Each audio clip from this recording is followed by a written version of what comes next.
The vibrant, bright colored dial of the AKNIGHT is inspired by a famous brand. The dial is like a personality test. Do you see balloons, balls, candy or soap bubbles when you look at the dial? This is the craziest dial. It's full of contradiction, self-irony and tongue-in-cheek. This AKNIGHT watch is a homage to a famous brand celebration dial, which managed to brighten up so many enthusiasts and at the same time drive hardcore purists up the wall. So I got this AKNIGHT celebration dial for $15. That's all I paid for it. Now this is quite an interesting watch. So it's got a stainless steel bracelet, but the case here is a zinc alloy. But considering there is hardly any color contrast or color contradiction between the bracelet and the actual watch case, the watch looks really nice on top of your wrist and really interesting. It's actually a good conversation starter. So I've left the links to this watch in the description below the video. Make sure to check it out if you're after a sharp price. And now let's get into a full and comprehensive review of this AKNIGHT stunner.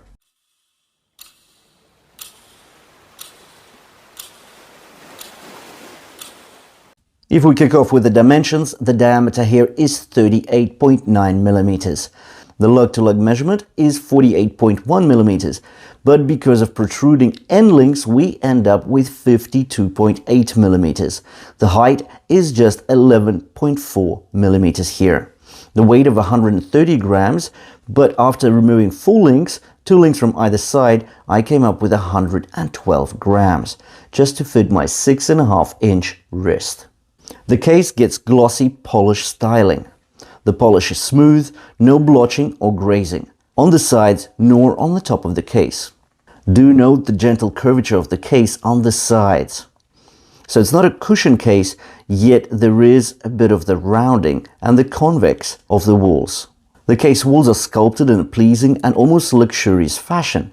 The transition to the top of the case all the way to the bezel is smooth, yet the separation of layers is distinct. The dial is edged in a minimalistic bezel. Considering the case back mentions stainless steel, I'm not sure that the whole case is stainless steel. The case back here, the snapback case back, maybe is stainless steel, but the rest of the case, I'm quite certain, is a zinc alloy. On the side we do get a larger than average unsigned push-pull crown, and that really suits this because it's only a 30-meter water-resistant watch. Now, I'm glad that the shape here is actually a 6mm crown, meaning that it's not too small and it's really convenient to adjust the time, push it in, push it out, even when gloved. Considering the case diameter is just 39mm, this is quite welcome on this budget watch, because as we usually know, the cheaper the watches, they usually have these massive 43, 45, 47mm diameters. This is a 38.9 and that is great. So the dial is where the magic happens with this piece. We get a turquoise glossy dial with a lacquered texture. The scattered bubbles are edged in chrome and mostly weighted towards the lower half of the dial. The applied battens indices are clearly visible and above the 3 and 9 o'clock positions. All indices are applied on this watch. We can see a double batten at the 12 o'clock position and single battens all around the case at the other hour markings. We get a minute track around the perimeter of the dial just under the rehaut, which is actually reflective, making the dial quite interesting. Quartz is written just above the 6 o'clock position. The lume is applied across all battens as well as the hands. Well, the batten hands here actually get slightly more lume, but still there is hardly any longevity in the lume applied here. In regards to the crystal, well, we simply get mineral crystal here and it's flat, sitting just a hairline above the fixed bezel.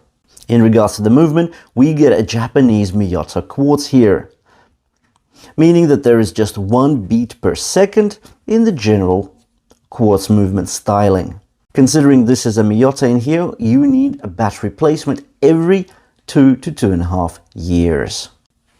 So let's summarize. What do we have here? Well, we've got an exciting timepiece, something that costs way under 20 bucks but looks way more expensive.